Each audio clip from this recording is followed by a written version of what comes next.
Hey, welcome back to another Facebook Live. So the memo, release the memo, right? Hashtag release the memo. Tweet that everywhere. Facebook it everywhere. Email it everywhere. Talk about it everywhere. Talk about it on open lines. The NSA is probably monitoring anyway. Release the memo. What's the memo? Well, the House Intel Committee put together yesterday, in conjunction with Devin Nunes, a memo which, granted, folks, I'll be honest, I have not read. I don't need to read it. For 6 days now on my podcast, I've been putting together open source information and some information not open source, but from really terrific contacts, that the Obama spying scandal on Trump is the biggest scandal in U.S. history. This is quite obvious at this point. I hope we see the memo. The memo, I'm pretty sure, will confirm a lot of what's already out there. The extensive use of FISA courts, the extensive use of NSA metadata to spy on the Trump team. But it's only the most devastating scandal of our time. Now, a couple things on this. I was going to title this Facebook Live session, the coming Civil War, but I'm always afraid, liberals, their infatuation with violence, that they think we're trying to invoke some kind of civil war, which I'm absolutely not. So I refrained from it. But the reason I was going to title it that is because this Obamagate spying scandal and the way liberals and conservatives see what's going on is absolutely indicative of the coming civil war. And I don't mean a hot war, but I mean a cold ideological one. Here's what I mean. There's a great piece out there by Daniel Greenfield at Front Page Mag. It's at my website, at Bongino.com, on the show notes, like 2 or 3 days ago from my podcast. But you can just Google it, Daniel Greenfield, Front Page Mag, The Coming Civil War.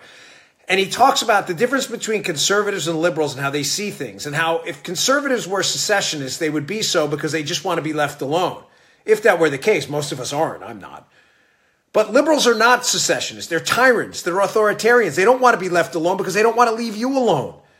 What they want to do is they want to spy on you. They want to take your money. They want to take your health care. They want to take your... This is what they do. This is what liberals do.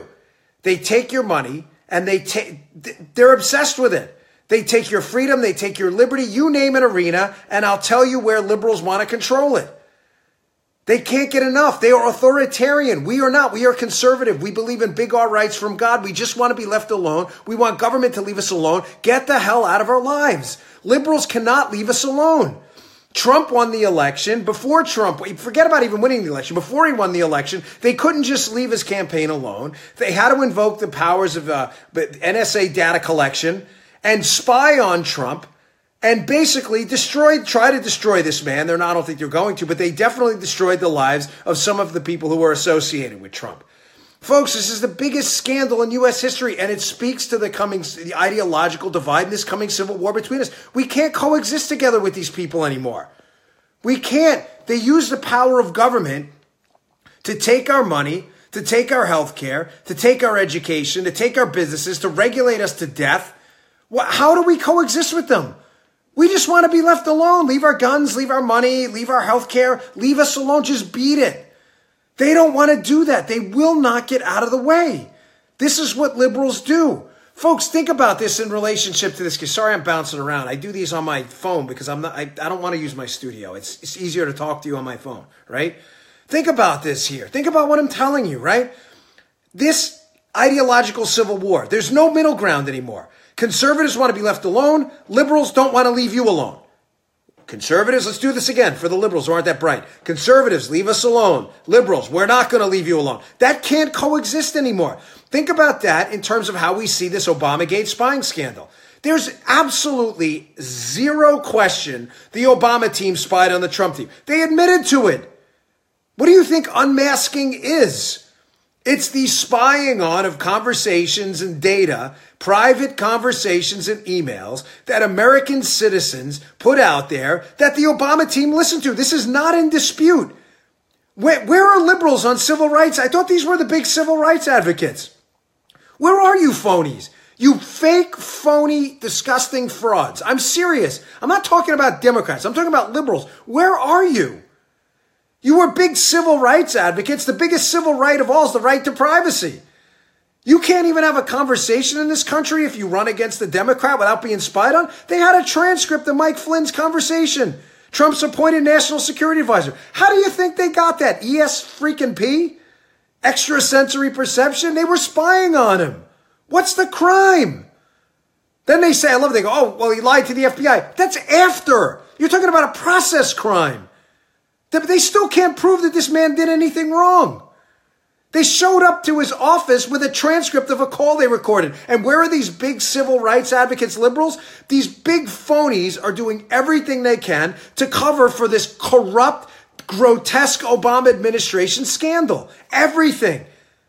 They cannot admit that their messiah, their small g god, Barack Obama, was a vindictive, vengeful, power-hungry, tyrannical narcissist. They can't admit it. So what do? They acknowledge civil rights were grotesquely violated. No one's disputing the Trump team was spied on. And they make excuses and cover for it. This is unbelievable. This is pathetic. Listen to me. I cover this in absolute detail on my podcast. The last 6 episodes. There is 6 separate hours of content. It's folks, listen to it or don't. I don't care. It's up to you. I'm just telling you. Go back and listen. You can listen on my website, Bongino.com. I'll put the links in the comments. There is no disputing what happened here was grossly corrupt. I walked through every step of how this stinks all the way into the White House. How they corrupted the entire intelligence process. And where are liberals on this? They couldn't care. They're whistling Dixie, these phony frauds. And what are they doing now? Watch, you'll see in the coming days. These phonies in the media and their liberal buddies, again, big civil rights advocates, except for the civil right of privacy, of course. What are they going to do when this memo comes out? Because I'm telling you, it's devastating. I don't need to see it. I know what happened. You will too. Just listen to my show. I put it out there for all to see, okay? Listen to the show. I walk you through it step by step by step. But what are they doing now? Now they're attacking Devin Nunes, a Republican who put it together. They're not attacking the facts in the piece. They're not attacking the fact that Obama spied on Trump. This is not in dispute. They're attacking the character of a Republican congressman who exposed the scandal because this is what the new liberal is. They are tyrannical, Antifa-loving thugs. This is all they are. And their messiah, their chosen one, who they bow and genuflect in front of Obama, was the absolute antithesis of a civil rights activist. He was a civil rights anti-activist. And they cannot admit it. You watch over the coming days. Anybody who puts out this memo and talks about the facts in it, they will never attack the facts. They're going to attack the messenger. This is all the disgusting liberals have left. And by the way, for those liberals who are going to send me stupid comments on Facebook saying, hey, listen, Dan, this isn't the way to convince liberals. I'm not trying to convince liberals. Wake up. I don't care. Not even a little bit. You understand? I give zero about what liberals think anymore. Let me rewind the tape and go back to the beginning, how I opened this. Because we are in the middle of a cold ideological civil war. Liberals are authoritarian tyrants. Conservatives, we want to be left alone. There's no middle ground. This video is not to convince any liberal of anything other than you're a hack and a clown and an authoritarian tyrant. I don't care. I'm not trying to convince you, not even a little bit. I am preaching to a choir that needs to understand what's going on so they can understand the fight we're really in. There is no talking to the modern liberal. They are violent, Antifa-loving thugs. Full stop, period. There's a brick wall between us. I only do this for you, liberty lovers out there who just want to be left alone, to inform you how deep and sincere the fight we are in is. Sorry, folks. I know, these rants and all, but we're in a really bad spot. The fact that this is about to be exposed as the biggest presidential scandal in American history, and all liberals can do is make personal attacks at me and everyone else on Twitter, who, by the way, just cite all I do in my podcast is cite research and articles by CNN, the Washington Post, the New York Times, liberal outlets that have already documented the scandal. And the fact that liberals out there attack me afterwards. I'm a conspiracy theorist, apparently, for citing the New York Times. This is what these idiots do. All right. I'll see y'all later.